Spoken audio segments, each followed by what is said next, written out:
आइए, current GK में जो आज हम बात करने जा रहे हैं, कुछ महत्वपूर्ण तथ्यों पर बात करेंगे। फैक्ट्स है लेकिन महत्वपूर्ण है आपके एग्जाम की दृष्टि से। जैसे विंबलडन ओपन टेनिस टूर्नामेंट 2025 की मैं बात कर रहा हूं। अभी जो जुलाई है इसमें ये चलता है, जून जुलाई के आसपास। आपको ये हमेशा ध्यान रखना है कि ये एक टेनिस टूर्नामेंट है।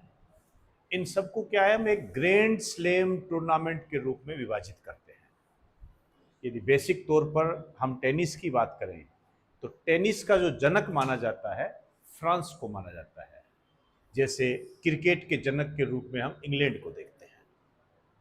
ठीक है ना, ये बात आप जैसे जैसे रिपीट करके देख सकते हो। ठीक है, ग्रैंड स्लैम टूर्नामेंट जो होता है ये 4 होते हैं।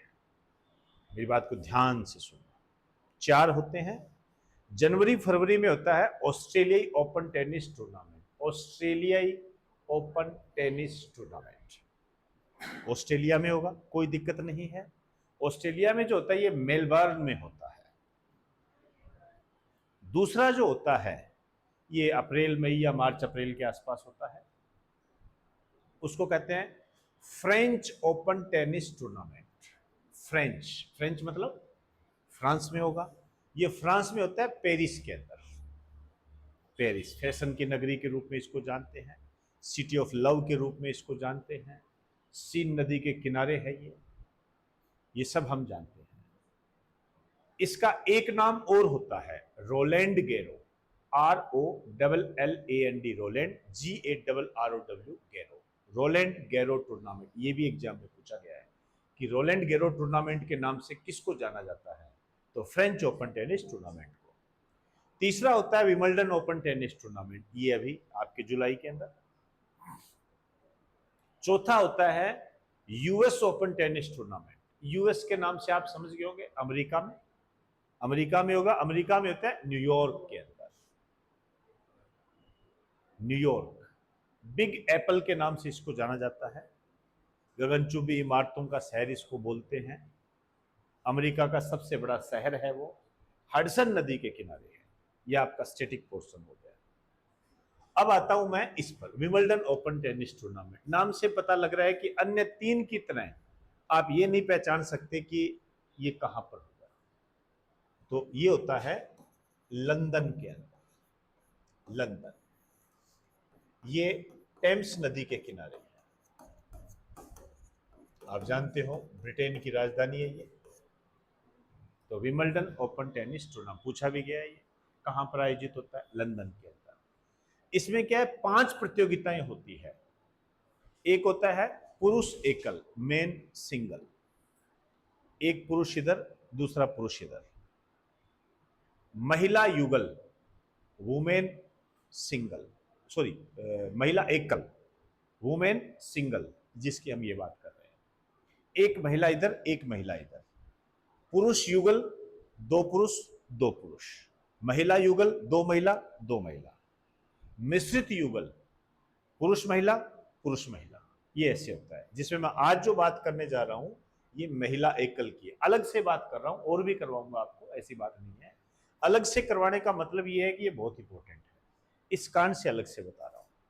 2 बार भी आ जाएगा तो कोई बड़ी बात नहीं हो जाएगी, याद रहेगा। इसमें जो विजेता रहा है ईगा स्विटेक।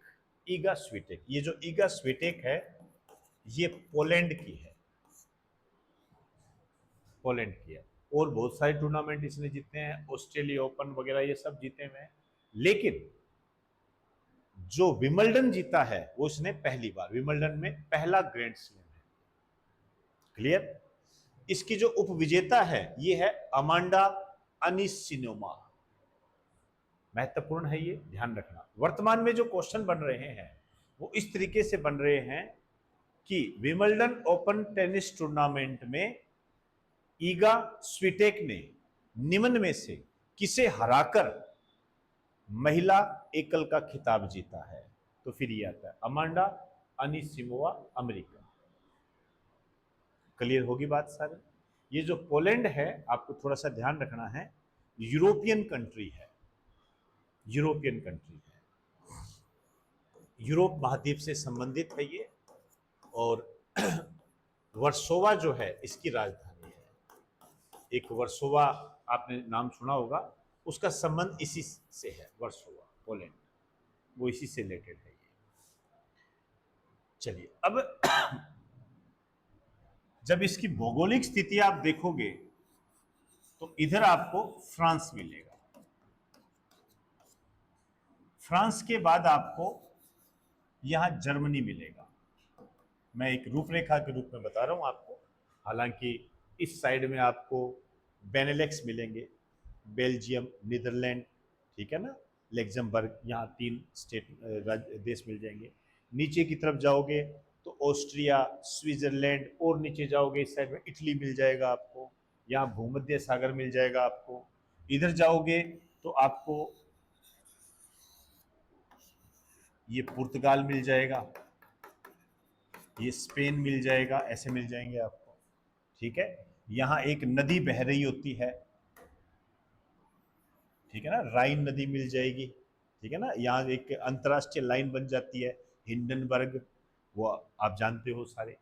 यहाँ एक नदी बह रही है, और यहाँ जो आपको मिलेगा ये मिलेगा आपको पोलैंड, आर्डर नदी, ये आर्डर नदी होती है इसको, है ना, ये जो नदी है आर्डर नदी, ये नदी जो होती है ये होती है राइन नदी। ये बहुत महत्वपूर्ण बात है इसलिए बता रहा हूं, ये सब यूरोपियन है। इधर इधर आपको इटली मिल जाएगा, इस यहां से लगा हुआ इटली, ये भूमध्य सागर है,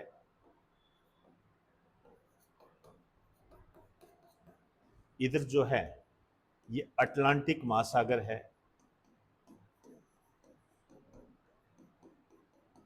इसके नीचे ये सारा पानी है, और यहां आपको मिलेगा ये अफ्रीका महाद्वीप है।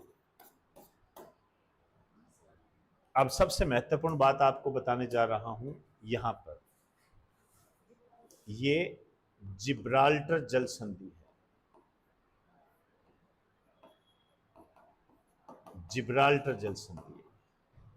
तो जिब्राल्टर जल संधि जो होती है मोस्ट टू मोस्ट इंपॉर्टेंट है वर्ल्ड ज्योग्राफी की दृष्टि से। किसको जोड़ती है? अटलांटिक महासागर और भूमध्य सागर को। किसको अलग अलग करती है? यूरोप और अफ्रीका को। समझ में आई बात सारी? ये पेट क्वेश्चन होता है, फिक्स क्वेश्चन होता है ये जिब्राल्टर जल संधि के संबंध में।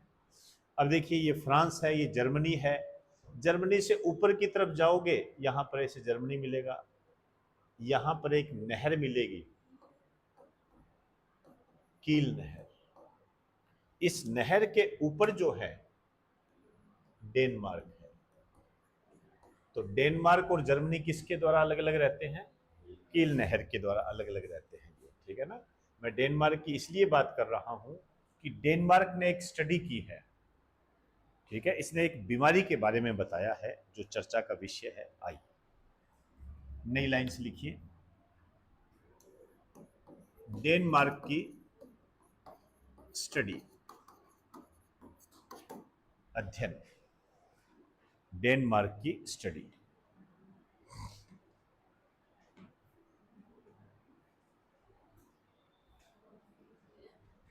लिखिए, वायु प्रदूषण से, वायु प्रदूषण से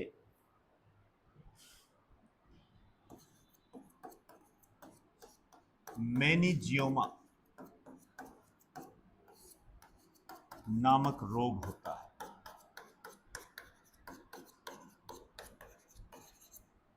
वायु प्रदूषण से मेनिंजियोमा, मेनिंजियोमा नामक रोग होता है।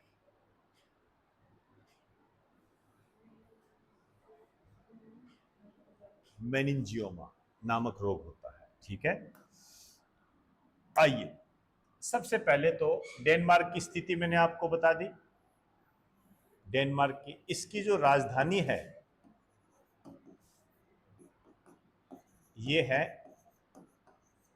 कोपेनहेगन, कोपेनहेगन, ये मोस्ट इंपॉर्टेंट है। कोपेनहेगन में कोप का सम्मेलन हुआ था, कोपेनहेगन सम्मेलन के नाम से इसको जाना जाता है, बहुत महत्वपूर्ण है। और ये जो कोपेनहेगन है, इसको बाल्टिक सागर की कुंजी भी कहते हैं।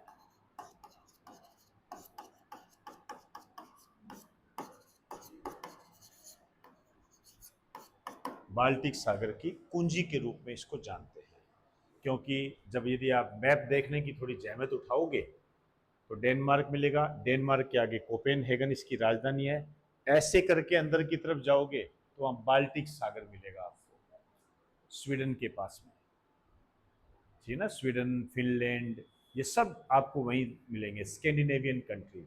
डेनमार्क खुद एक स्कैंडिनेवियन देशों के तहत आता है। मेनिनजियोमा क्या है? रोग जो होते हैं वो ध्यान रखना इंपॉर्टेंट है आपके लिए। ब्रेन ट्यूमर है, अब ब्रेन ट्यूमर है तो इसका मतलब आप समझ गए इससे कौन सा अंग प्रभावित होगा? ब्रेन। क्या प्रभाव पड़ेगा? ब्रेन जब हमारा डिस्टर्ब होता है, यादाश्त में कमी, ठीक है, सिर दर्द वगैरह नॉर्मल चीजें हैं, वो लिखने की आपको आवश्यकता नहीं है। हाँ, इतना जरूर ध्यान रखें कि मेनिनजियोमा से मस्तिष्क प्रभावित होता है, तो ये आप समझ गए होंगे सारी चीजें, ठीक। वायु प्रदूषण की यदि मैं बात करूं तो इसमें एक क्वेश्चन आता है, सबसे ज्यादा वायु प्रदूषण करने वाली गैस, क्योंकि भारत के लिए चेतावनी बताइए ये, इसलिए ये न्यूज इंपॉर्टेंट है कि डेनमार्क ने जो स्टडी किया है तो भारत के लिए चेतावनी, ये होती है CO, carbon monoxide. Carbon monoxide सबसे ज्यादा वायु प्रदूषण करने वाली गैस होती है, कार्बन मोनोऑक्साइड।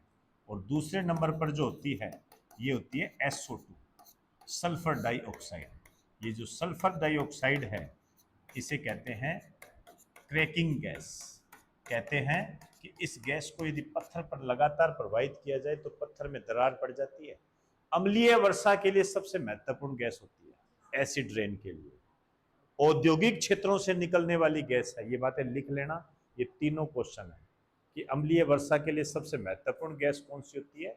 SO2, ठीक है। और दूसरा मैंने अभी क्या बताया, औद्योगिक क्षेत्रों से निकलने वाली गैस कौन सी है? SO2। समझ में आ गई? और जो ये CO है, इसका जो निक नेम है इसे कहा जाता है दम गोटू गैस। और इसका स्रोत क्या है? वाहनों के धुएं से,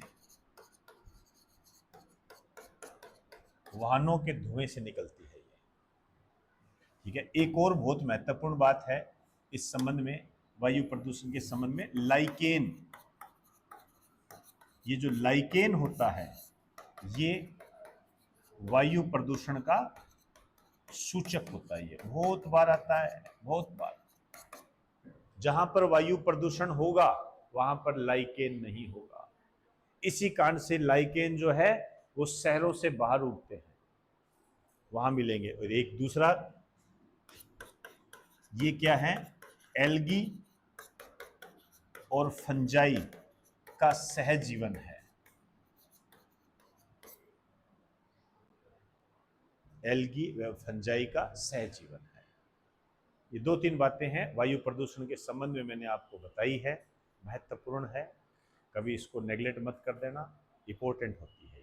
इसके आगे की बात कल करेंगे।